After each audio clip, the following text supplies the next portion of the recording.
જય શ્રી રામ ભક્તજનો, કાલે આપણી અમૃત રામાયણ કથાને જ્યાં વિરામ આપ્યો હતો ત્યાંથી હું તમને આજ કથાનું અમૃતપાન કરાવું છું.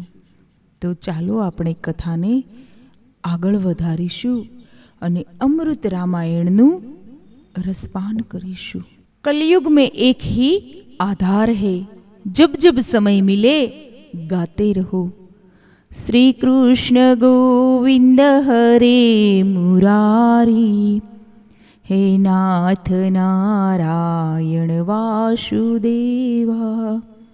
कलयुग में एक ही आधार है, हरि का नाम लो. જ્યારે જ્યારે સમય મળે કળયુગમાં એક જ પ્રધાન શૂર છે, કેવલ રામ નામ.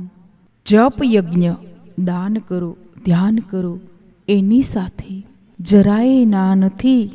કલિયુગમાં જે ગતિ યજ્ઞથી, ધ્યાનથી, તપથી મળે તે ગતિ નામ તે પાવહી લોગ. રામ નામ સગુણ અને નિર્ગુણ કરતાય તુલસી કહે છે શ્રેષ્ઠ છે. એમણે એની શ્રેષ્ઠતા પ્રમાણો આપ્યા છે. કલિયુગમાં સર્વશ્રેષ્ઠ સાધન પ્રભુના નામનું સ્મરણ એ તુલસીદાસજીએ બતાવ્યું. બીજા સાધનો નહીં કરવા એમ નહીં, પરંતુ બીજા સાધનો ગૌણ. માનસકાર તો ત્યાં સુધી કહે છે કે રામ નામ એ કરતા પણ શ્રેષ્ઠ છે. કે રામ એક તપાસતી તારી, નામ કોટી ખલકું મતિ સુધારી. ભજે એવું આપ રામ ભવ ચાપુ, ભવ ભયભંજન નામ પ્રતાપુ. રામજીએ તો એક જ અહલ્યાનો ઉદ્ધાર કર્યો, પણ એમના નામે તો કેટલાય સાધકોની કુબુદ્ધિરૂપી અહલ્યાને ચેતનવંતી કરી. રામ ભગવાન શિવજીનું ધનુષ્ય તોડ્યું, એમના નામે કેટલાય મહાત્માઓ, સાધકો અહંકારરૂપી ધનુષ્યના ટુકડા કર્યા. રામજીએ સમુદ્ર ઉપર સેતુ બાંધ્યો અને લંકામાં પ્રવેશ કર્યો. એમના નામે કેટલાય ભક્તોને ભવસાગર ઉપર સેતુ બાંધી આપ્યો. રામજીએ કુળ સહિત રાવણનો વિનાશ કર્યો. એમના નામે કેટલાય ભક્તોના હૃદયમાં રહેલી દુર્વાસનાઓ, વિકારોનો નાશ કર્યો. કહેવાનો સૂર, રામ કરતાં પણ રામ નામ શ્રેષ્ઠ છે. તુલસીદાસજીએ ઉપમા આપી છે કે કલયુગ એ હિરણ્યકશ્યપ છે અને રામ નામ એ નરસિંહ અવતાર છે. હિરણ્યકશ્યપને નરસિંહજીએ જેમ મારી નાખ્યો, એમ કલયુગના ખોટા વિચારોથી ઈશ્વરનું નામ આપણને બચાવી શકે. પણ શરત જપ કરનારો પ્રહલાદ જેવો હોવો જોઈએ. રામ નામ નર કેસરી, કનક કસીપુ કલિકાલ. જાપક જત પ્રહલાદ જીમી, પાલહી દિલ સુરસાલ. રામ નામ રૂપી મણી તુલસી કહે પોતાની જીભ ઉપર રાખો તો અંતરમાં અને બહાર બંને જગ્યાએ પ્રકાશ હિ પ્રકાશ થઈ જશે. કલિયુગમાં બીજું કંઈ નહીં થાય તો ચાલશે. માણસ પ્રભુના નામનો જપ કર્યા કરે, કામ કરતા કરતા, વ્યવહાર કરતા કરતા. નામમાં અદ્ભુત શક્તિ છે. રામ નામનો મહિમા ગાયો અને પછી રામચરિત માનસનો જ્યારે આરંભ કરે છે ત્યારે ગૌસ્વામીજીએ સુંદર શબ્દો લખ્યા. સાદર શિવ હિ નાઈ અબ માથા, બરનઉ બિસદ રામ ગુણ ગાથા. સરયુને કિનારે એક ઝૂંપડીમાં બેસીને આસોડામાં કલમ ડુબાડીને તુલસીએ રામકથાનો આરંભ કર્યો. સાદર શિવ હિ નાઈ અબ માથા, શંકરજીના ચરણારવિંદમાં માથું મૂકીને, માથું મૂકવું એટલે સંપૂર્ણ શરણાગતિ સ્વીકારવી. હવે તો વિદેશમાં લોકોને ખ્યાલ આવતો ગયો, નહીતર આપણે કોઈના પગમાં મસ્તક નમાવીએ. નમીએ તો હજી પણ વિદેશીઓને હેરાન થાય છે કે આ કઈ મળવાની રીત છે. હાથ મિલાવવો બરાબર છે, માથું મૂકવું પણ એ કેમ સમજાય એ લોકોને? કારણ કે માથું મૂકવું એ તો હિન્દુસ્તાનની પ્રક્રિયા છે. મસ્તક મૂકવું એટલે અહંકાર મૂકી દેવો. મસ્તક મૂકવું એટલે સારાય જીવનનો ભાર કોઈ ગુરુના ચરણમાં સમર્પિત કરી દેવો. મસ્તક મૂકવું એટલે અપને અહંકાર કો છોડ દેના. માનસમાં લખ્યું છે કે શિવના ચરણમાં અહંકારને ધરીને વિસર્જન કરવું. તુલસી કહે, સાદર શિવ હી નાઈ અબ માથા. એ તો ભારત કી રીત હે.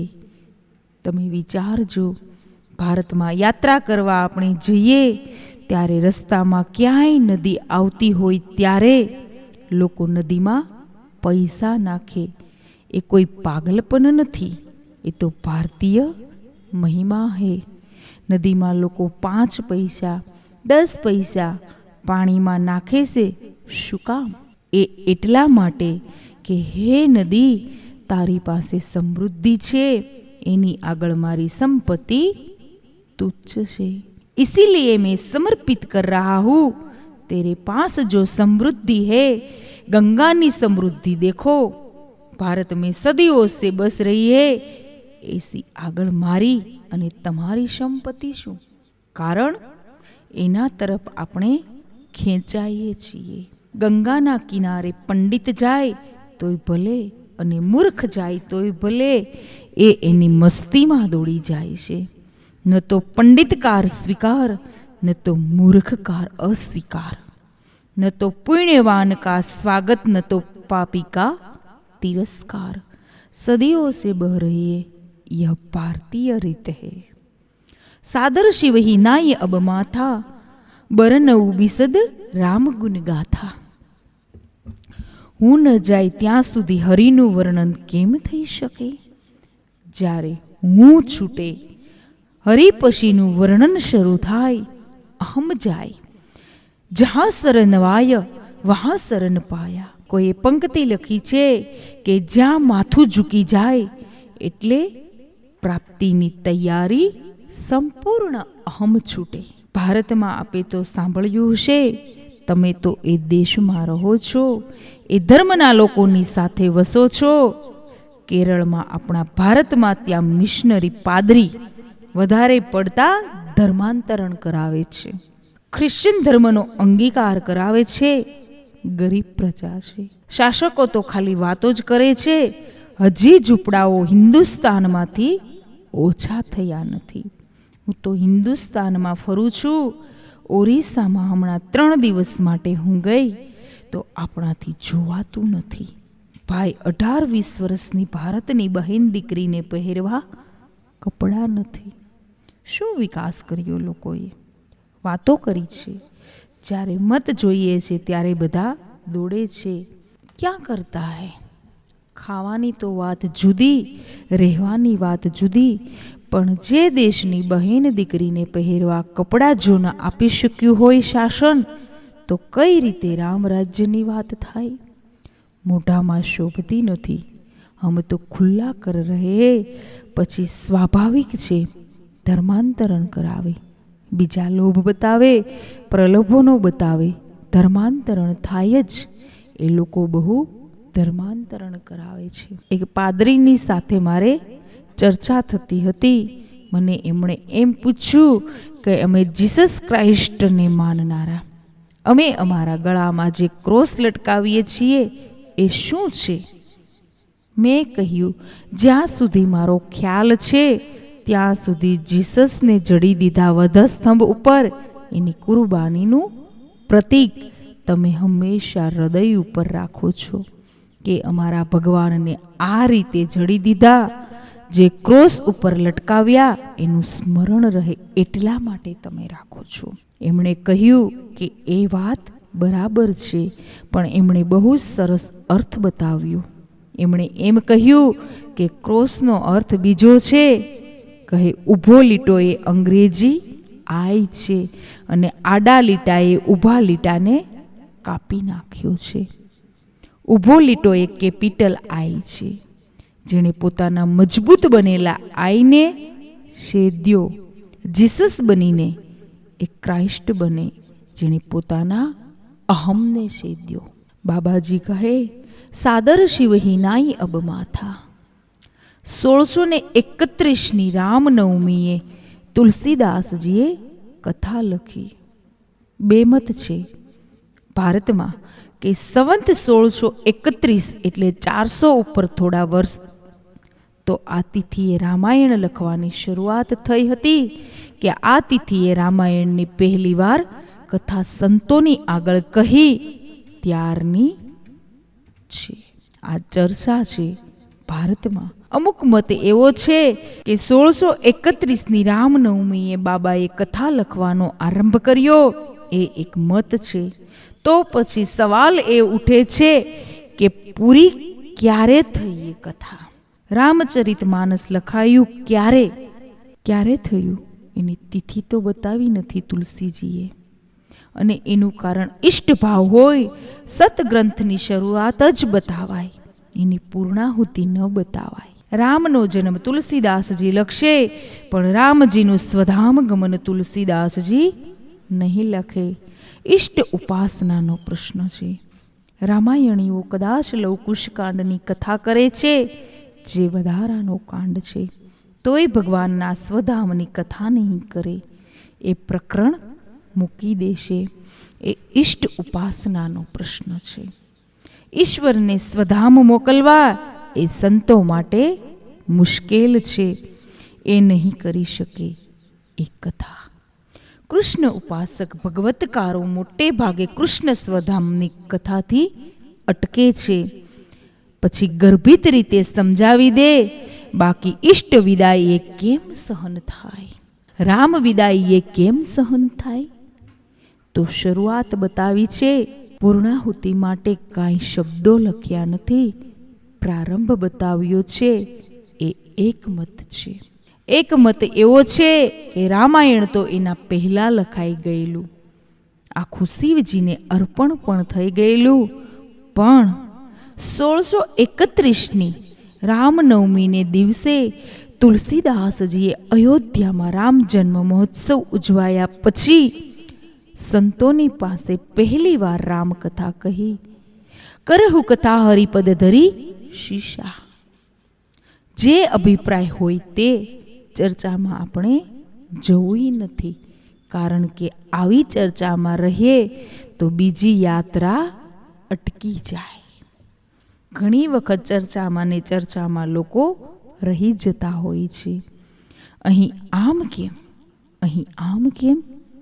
ચર્ચામાં જ જીવન પૂરું ન થઈ જવું જોઈએ. અખરોટ ખાવાની ઈચ્છા થાય તો 5 રૂપિયાના લઈને ખાઈ લેવા, બાકી એની ખેતી ક્યાં થાય છે?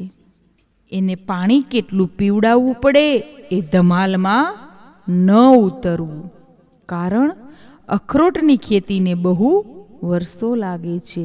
જેને ખબર હોય એને ખ્યાલ હશે. અખરોટનો છોડ જેટલો જૂનો થાય એટલા અખરોટ સારા થાય, એને વર્ષો થાય. એમ કહે છે કે જે સાચી અખરોટ થતી આપણે ત્યાં, એ વાવનારો તો એના ફળ ખાઈ જ ન શકતો. ફળ એની પછીની પેઢી જ મળે. એટલે એ કેમ વવાય અને કેમ એનો પાક ઉતરે અને કેમ થાય, એમાં ને એમાં રહે તો આખું પૂરું થઈ જાય. એના કરતાં ઈચ્છા થાય તો 10 રૂપિયાના લઈને ખાઈ લેવાય. એમ આ રામાયણ ક્યારે શરૂ થયું અને કેમ પૂરું થયું અને ક્યારે પૂરું થયું? એ રામકૃષ્ણ કહેતા કે તરસ લાગે તો ઠંડુ પાણી મળે તો ચોખ્ખો પ્યાલો હોય, પાણી ચોખ્ખું હોય, પાનાર વ્યક્તિ ચોખ્ખી હોય તો એ પી લેવાનું. બાકી આ પાણી નળનું છે, ક્યાંનું છે એ ધમાલશે. તરસ લાગી હોય તો પી લો. चर्चा को बंद करो. चर्चा में कौन पाया है? रघुवीर चरित अपार बारिधी. आ तो दरियो छे, आमा चर्चा में क्या अंत आवे? मानस पीयूष अंजनी नंदन चरणारदासजीए एनी टीका लखी. भारत में रामायण पर मोटा में मोटी टीका मानस पीयूषनी गणाय. કેટલાય સંતોના એક એક ચોપાઈ ઉપર અભિપ્રાયો. કેટલી મહેનત લીધી હશે અંજની નંદન શરણજીએ.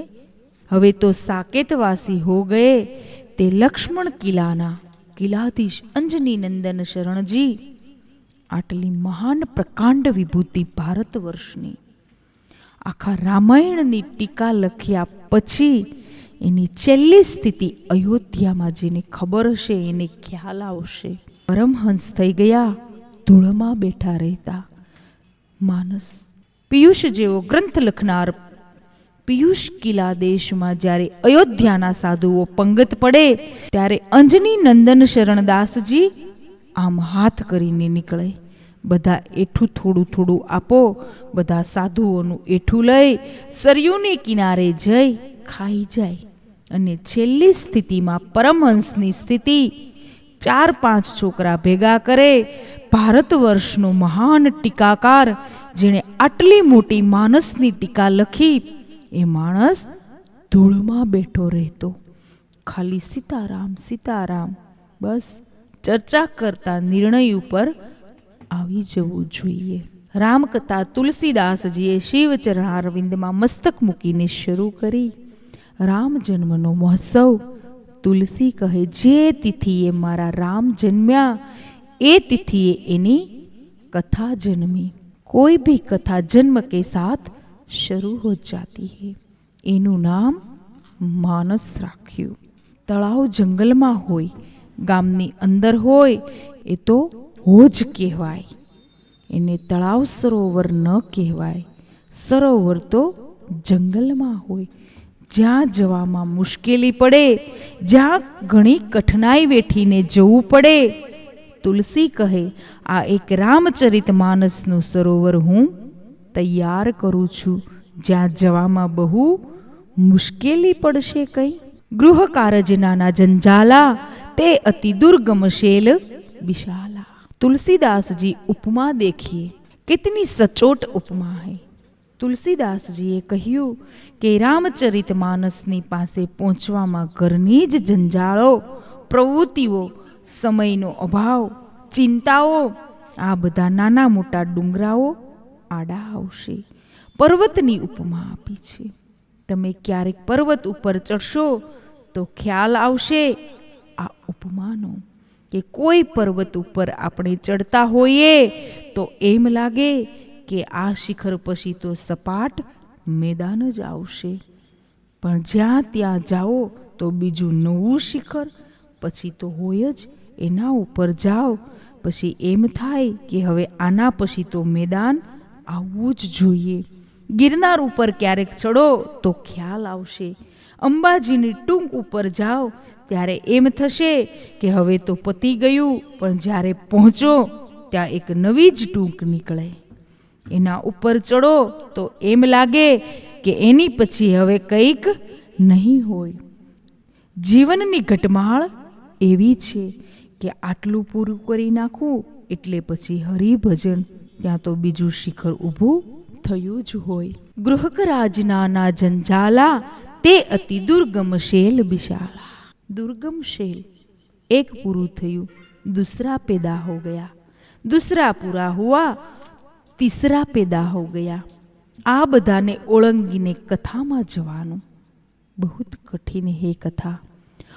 અને તુલસીદાસજી કહે છે કે કદાચ ઘણા મક્કમ બનીને પહોંચી પણ જાય, સરોવરે તો સ્નાન ન કરી શકે, કારણ કે જડતા ઝાડ બિષમ ઉરલાગા, ગય ઉન મજ્જન પાવ અભાગા.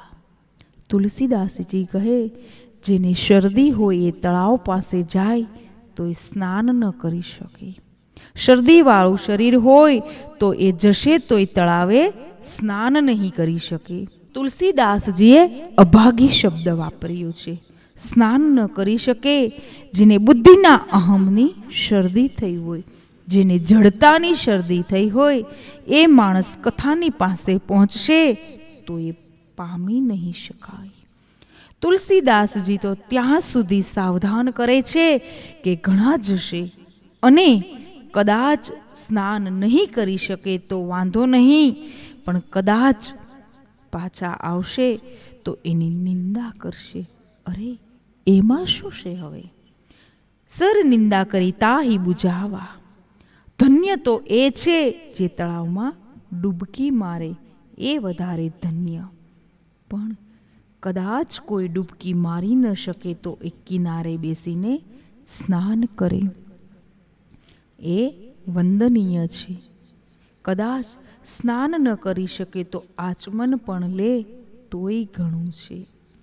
એમ આ માન સરોવરને કિનારે આપણે બેઠા છીએ, ઘણા પ્રવૃત્તિમાંથી સમય કાઢીને બેઠા છીએ અને આમાં ડૂબકી મારીએ તો ધન્ય. પણ કદાચ 10 દિવસમાં ડૂબકી ન મરાય તો કિનારે બેસીને થોડું સ્નાન કરી લો. અને સ્નાને ન કરી શકો તો આચમન કરો. અને હું તો ત્યાંથી આગળ જાઉં, આચમન ન કરો તોય વાંધો નહીં, 2-4 ચાટાઈ માથા પર નાખજો. એમને એમ જશો નહીં. 2-4 ચાટા, 2-4 ચોપાઈઓ માથા ઉપર પડી જાય તો ભી ઠીક હે. તુલસીદાસજી કહે એવું આ એક સરોવર જેના 4 કિનારા આપણે જોયા, એમાંનો પહેલો કિનારો શરણાગતિનો, જ્યાં તુલસીદાસજીએ શરૂઆત કરી છે. હવે બીજો કિનારો કર્મનો, જ્યાં યાજ્ઞવલ્ક શરૂઆત કરશે. આ બીજો કિનારો કર્મનો, એની સાબિતી છે ઉત્તરકાંડમાં કે યાજ્ઞવલ્કની કથાની પૂર્ણાહુતિ નથી થઈ. ભૂષંડીજીએ કથા પૂરી કરી, શિવજીએ પૂરી કરી, સ્વામીજી પણ પૂરું કરે છે. યાજ્ઞવલ્કે કથા શરૂ કરી, એ કરી, પછી પૂરી નથી કરી, કારણ કે સતત કર્મ ચાલુ છે. ભારતમાં 2 માન્યતા છે. કૃષ્ણ ઉપાસક માટે વ્રજભૂમિમાં હજી પણ રાસ થાય છે. પૂર્ણિમાએ વ્રજની ભૂમિમાં, આપ વ્રજમાં ગયા હશો, એક એવું સ્થાન છે કે જ્યાં પૂર્ણિમાની રાતે અથવા તો હર રાતે પુરુષને રાત રોકવાની મનાઈ છે. કોઈ માણસને રાત નથી રોકવા દેતા. એમ મનાય છે કે ત્યાં હજી પણ કૃષ્ણનો રાસ રચાય છે. તેવી જ રીતે રામ ઉપાસકો માટે પ્રયાગમાં હજુ પણ યાજ્ઞવલ્કજી મહારાજ કથા કરે છે, એવી એક માન્યતા છે. કદાચ કોઈ એમ કહે કે આપણે કેમ સાંભળી શકતા નથી, એ આપણું દુર્ભાગ્ય, આપણી લાયકાત નહીં. કૃષ્ણનો રાસ કેમ જોઈ નથી શકતા? એટલી આપણી લાયકાત નથી. લાયકાત થાય તો કાબુ में अपना मन नहीं तो ध्यान क्या करे, आंखें न करे दीदार तो उसमें भगवान क्या करे. આપણી આંખ ન જોઈ શકે, આપણા ચશ્મા જ ખોટા, એમાં ભગવાન શું કરે? રાસ તો હજી ચાલુ છે, પણ આપણી આંખ ન જોઈ શકે. અર્જુન જેવા પુરુષને કૃષ્ણે કહેવું પડ્યું હતું કે હું તને દિવ્ય ચક્ષુ આપું, પછી જોઈ લે. એ તો નંબર બદલવા પડે.